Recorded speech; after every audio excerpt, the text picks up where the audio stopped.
and welcome. My name is Melissa Rebronja, and I am an integrative healing practitioner and host at healyourheart.love.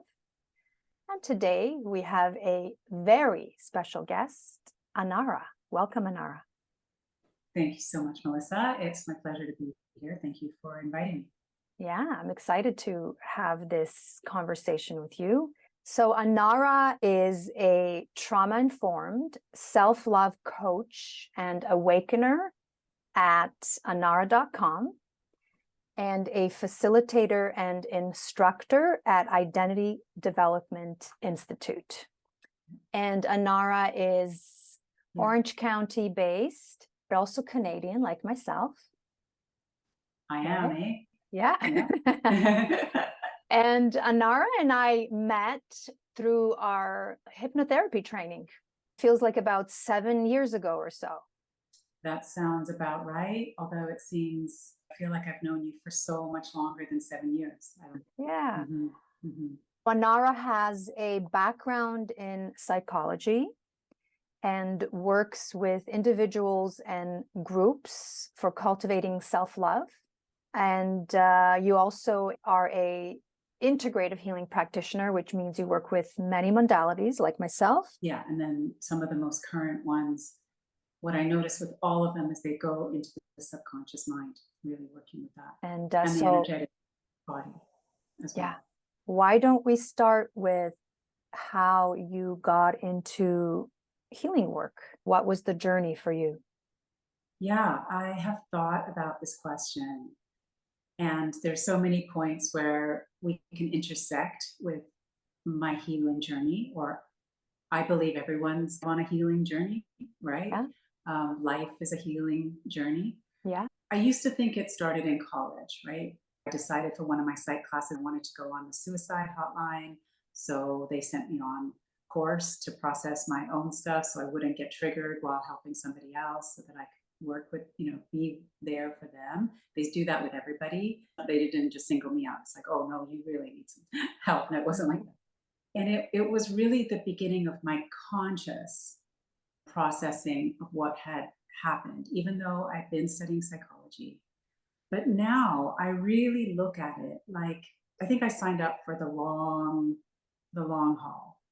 And when I look at it from a wider perspective, I see that my healing journey began really at the very beginning with my own birth experience, with my in utero experience.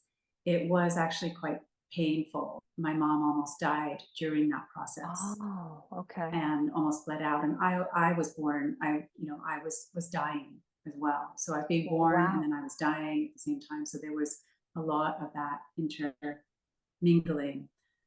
And that's been a theme throughout my life. I'm born on the winter solstice, so the longest night, before the light, Yeah. So, right. So there's a lot of that deeper connection from being in the dark to coming to the light, which so I see that it was a theme. It's been a theme, and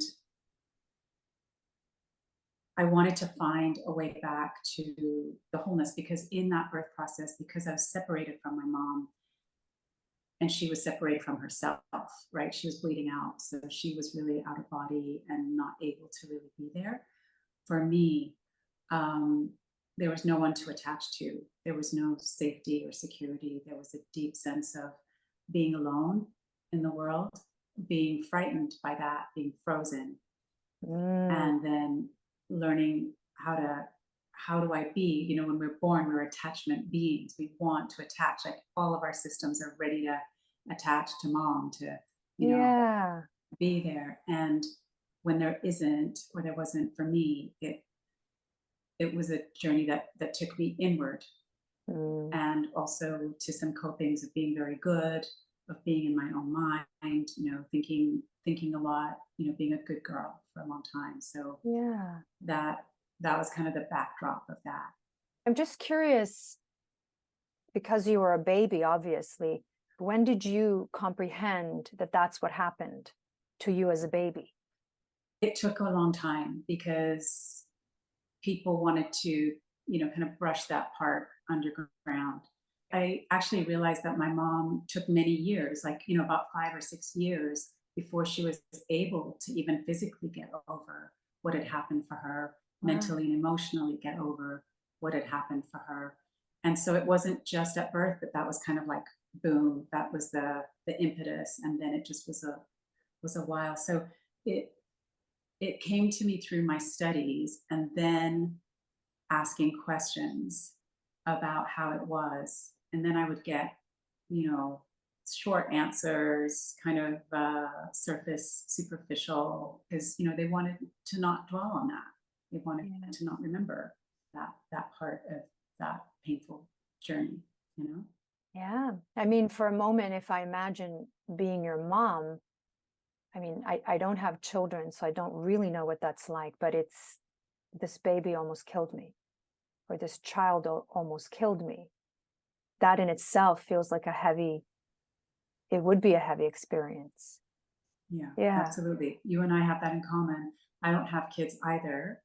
And I'm just going to share something quite personal, but I was pregnant at one time, and it terrified me. My thought was, it's great now, it's growing, my baby's growing in me, but at some point it's going to need to come out, and then what, So I didn't even realize, I didn't even at that point pin it back to my mom's terror or my birth terror. I just thought there was something wrong with me, and that I should, be a happy mom like everybody else is supposed to be, So it's so complex. It took me a while. Yeah. Well, yeah, that absolutely makes sense, right? Because you've been through that experience, and that's what happened to your mother. So it only makes sense that you would then think that that could happen to you.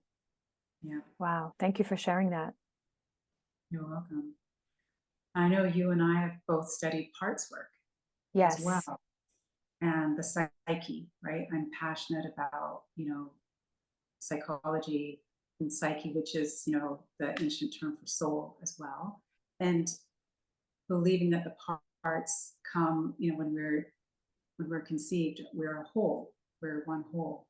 And then with trauma and overwhelming experiences, the psyche splits. And that's what creates these parts in us, these separate parts. So it's all still trying to be part of the whole, but they're splintered and can't quite connect in until we are able to find them, be with them, really be present for them, witness them. So that has been a lifelong journey, actually, for me. Yeah. Thank you for sharing. So that's how you started your healing journey. I think you're an amazing healer, coach, whatever we want to label those things. And I think from my personal experience is that you have this very gentle and safe energy. It feels like you're able to hold people. You like, I feel safe in your presence. And there is a very gentle guiding with working with you, and also very powerful at the same time. That was my experience. You've had a intuitive gift as well since childhood. Would you like to share a little more about that? Sure. Thank you for saying that about my work too. I do feel like I'm a guy that feels really resonates with me. Yeah. When you say that, yes. The intuition part, again, now the words that I use for it was because I felt so alone.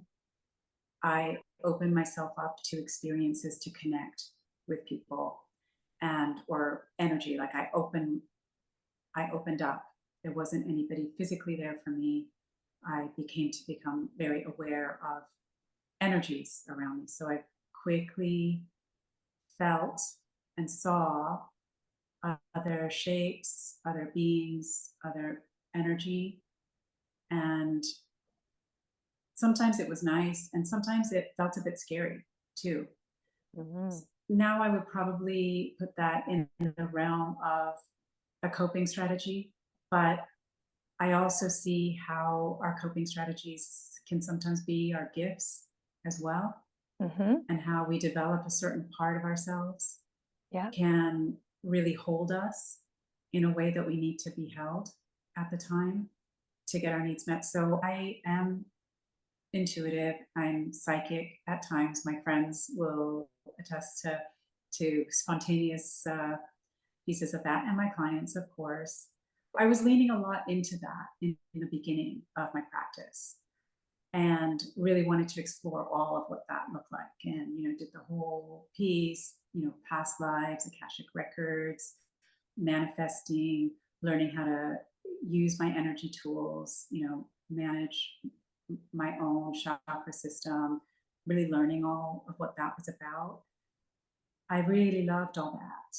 It was a good counterpoint and balance to my psych studies, right? Yes. And all of that. It really was a great balance. And now I feel like it's just integrated. It's just a part of me. I don't think of it as something that I do, just more of how I hold myself in the world, and how I help be there for people, Absolutely. I can see that. And I think we all have spiritual gifts. And then it's just about whether we are conscious of it or not, or if we spend time to dive deeper to discover them. But we're all gifted at something, right?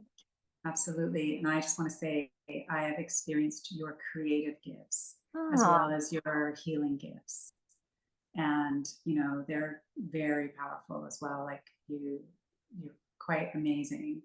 And you're gifted, you're a gifted comedian as well. And that uses so much of the brain. It's such a talent. So I want to say that. Thank you for reflecting that back. What's interesting about that is, you've worked with chakras, and each energy center has archetypes. So I used to call myself a heart healer. And then the two archetypes that are in the heart is the actor and the lover. So I feel like some of those creative things is the actor. So even though I knew I had the talent, sometimes I felt like it's a way to hide. So that's why I've been on pause for some time. Thank you for reflecting back. Speaking of gifts and talents and acting, but not exactly acting, let's talk about identity work.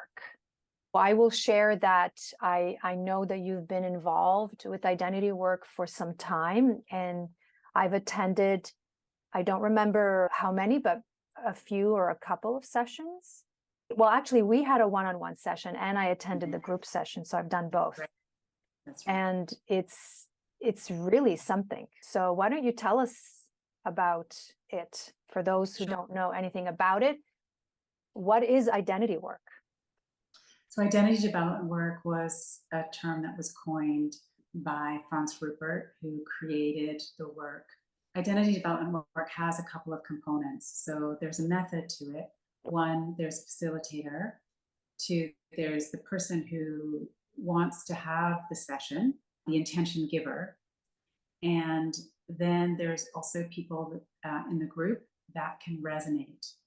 So this resonance is, I think, what you're referring to when you kind of allude to the acting piece, right? Yeah. So human beings can resonate, and it's an innate experience, actually. We can resonate from conception, apparently.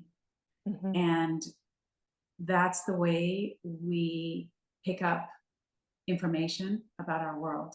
And firstly, of course, about our womb, about our mother, about that psyche, because we're kind of hanging out in someone else's psyche, because the psyche is not just in the head, the psyche is throughout the body.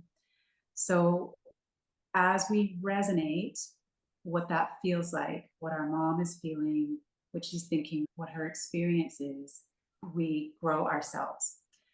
And this is just something that we learn how to do. Like some people can resonate, they're very aware of resonating right from the beginning, like they can do it immediately. Mm-hmm. And some people, it's a skill that they have to remember how to do. Yeah. So resonating is just really tapping into what's going on for you, but also holding somebody else's intention and somebody else's psyche at the same time. Mm-hmm. So it's tapping into yourself, knowing what this person's intention sentence is.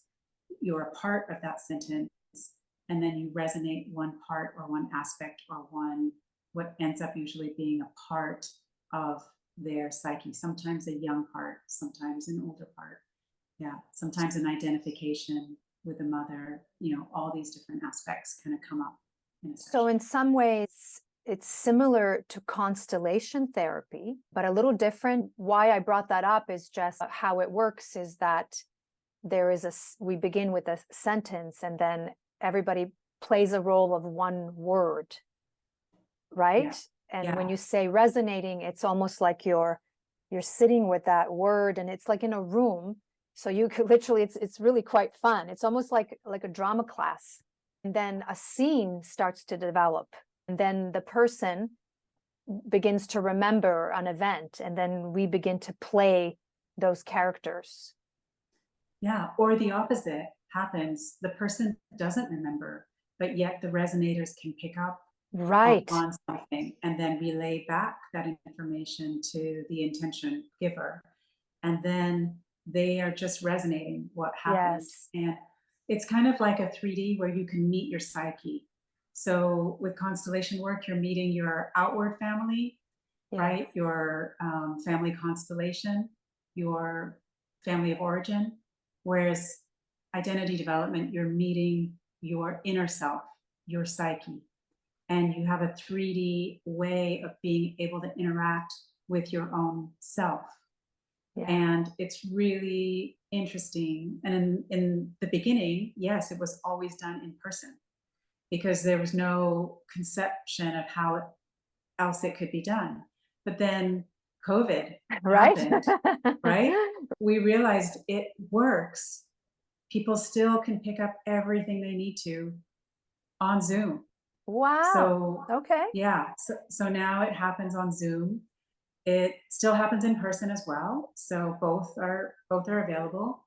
And then the one-on-one sessions where there's not the whole group, but just if somebody wanted to book a session with me of identity development, ID work, they would book it. And then they would have a sentence like, I want more love in my life. And then they would pick 3 words. I would resonate 2 words, and then they might resonate one of the words. And then we would see what comes up for them. So it can be very individual as well. That's so cool. Thank you for sharing. Yeah, I didn't realize that it's being done now on Zoom, and maybe we can do some of that in the future to show people. I would love that. Yeah. I would love that. The subconscious mind is an important part of your work. Do you want to share a little bit about how that is so? Yeah, sure. We touched on it, right? We touched on the subconscious mind. You and I both, I think, like to go delving into that. It's so powerful, right? It is such a big part. There's not a place in our brain where we can say, oh, this is where the subconscious hangs out. But it holds a lot of things that, it handles all parts of our physical body. So our breathing, our posture, all of those things we don't think about, right? Yeah. But for an observer of the subconscious mind, you can see how somebody is holding their way through life by observing their posture, their facial expressions. They're expressing their inner worlds all the time. And that's just part of the story, because then there's the whole emotional component and the patterning that happens. So if I'm to use my own example, that feeling alone and wanting to connect, that deep desire, like that never was really met, played out in my life. Like I wanted to get into relationships at a very young age. In groups, I didn't want to hang out in social groups so much. I mean, I could, but I really wanted like my best friend. I wanted someone there for me, right? So that was just a deep longing from the very beginning. And I think that the subconscious mind and things that happen, the needs that aren't met, and the trauma that's held in it really lays down those tracks, right? For what we'll be searching for, what we'll be wanting to make up for, what our inner children are wanting all the time. So they're in there, they're in the subconscious mind 24/7 with the piece that they're holding, either the part that has been hurt, traumatized, and also the coping strategy. So I love to meet those parts. And I also do Regenesis, where we do some working to clear early trauma, just deep from the subconscious mind, because if we don't get to the root, I don't think we can get to that. So That was going to be my next question. Tell us about what is regenesis. I just want to say before we go to regenesis, the subconscious mind is so powerful, and we can't like just circumvent it. Like even if we know something is true, like in therapy, we consciously know, oh, this is a pattern. I shouldn't do this. I shouldn't be like this. Or, if we get a review at work and we could do better. We want to do better, right? Our frontal lobes wants to. But there's these limbic systems, there's the whole system underneath the reptilian brain, that fight, flight, freeze, please response, all of that almost holds us back. So it's like a struggle. We want this, but we do this. We know what we should be doing, but why are we doing this? Yes. Like all of that is held in the subconscious mind. So then regenesis speaks to that. It's a deep dive with me for 6 months where we unpack those earliest pieces, smooth those neural networks that had been constricted, that had been notched with those trauma pieces. Beautiful. So, and then give the neural network a chance to reboot and start a different pathway.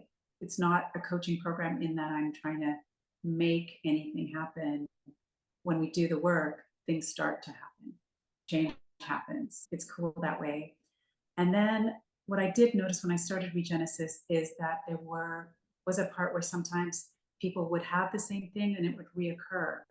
And I know sometimes things can be in the subconscious mind held in different ways, like different neural networks can be wired into a certain belief system or pattern. I also wanted to look for and explore parts work, found identity development. And so I kind of wrapped that into the program as well. Beautiful. So regenesis, to just summarize, is a 6-month deep dive working with you.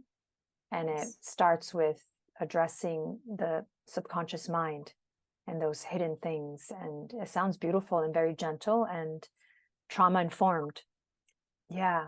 I work with hypnotherapy with the conscious mind, but in some ways it does sometimes feel like a quick fix, right?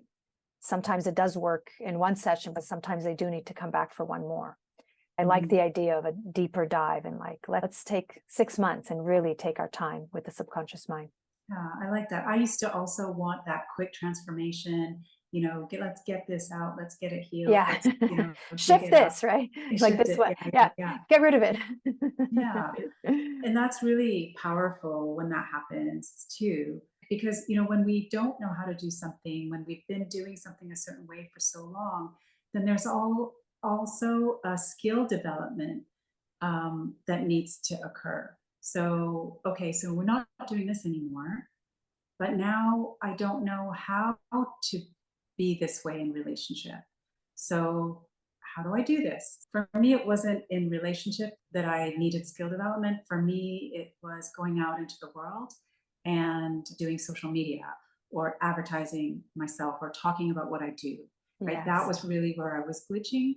And it was like a part of me wanted it, but a part of me didn't want it. Yeah. So that was where my work has been on me the last little while. I actually don't know why I brought this up, but I'm trusting that maybe there's someone that needs to hear it.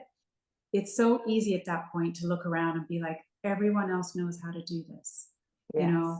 Everyone is knocking it out of the park, or everyone knows how to be a good parent, or whatever your thing is, right? Like, yeah. Or how come I don't know how to set boundaries, or, some people do it so easily. And just because that part of us has been young for so long and underdeveloped, that it's okay. It's okay to take our time, to give that space and breathing room. We can't learn if we're tight or hurt. When it's released, then we're like, oh, I'm open to learning, but I don't know how.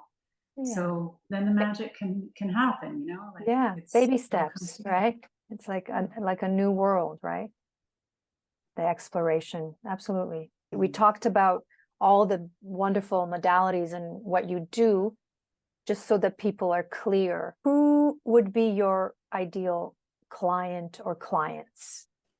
That's a great question. So I work equally with men and women and whatever other genders, pronouns. The work seems to resonate well with people that are familiar with, they've done some therapy perhaps, they've done their own seeking in their own ways, people that have been on the path for a little while.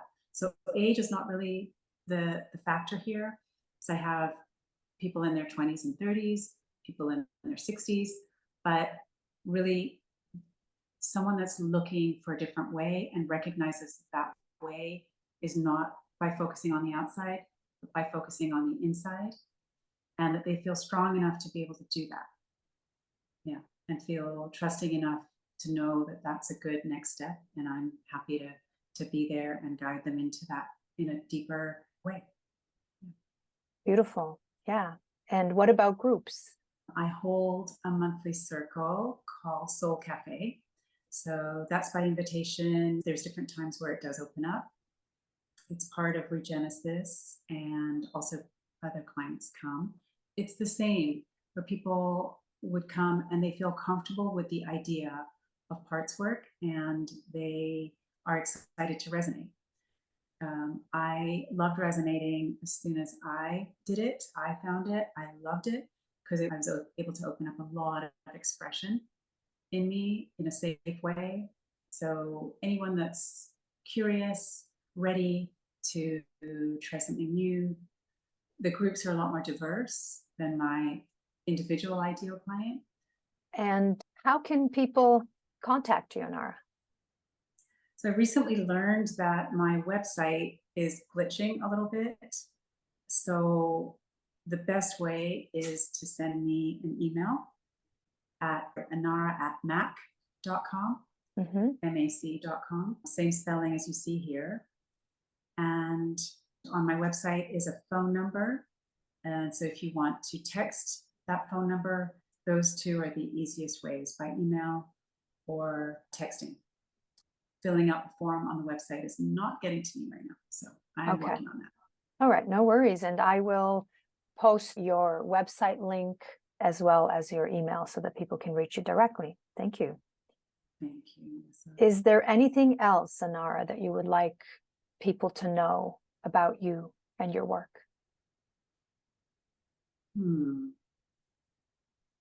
I think I want to touch on the gentleness, because that's been a long time coming for me. I had quite the intense inner critic, and learning how to be gentle with myself and to show up for myself has been an incredible process.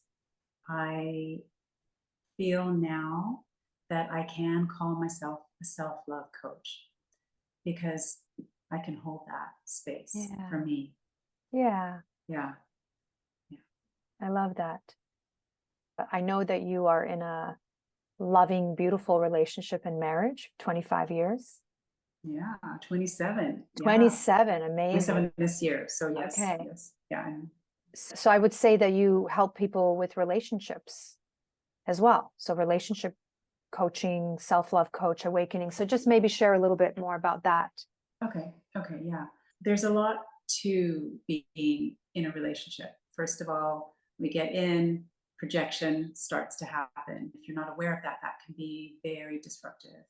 Then knowing that just as we have lots of parts, our partner has aspects and parts of themselves that they might not know about, that they're still integrating.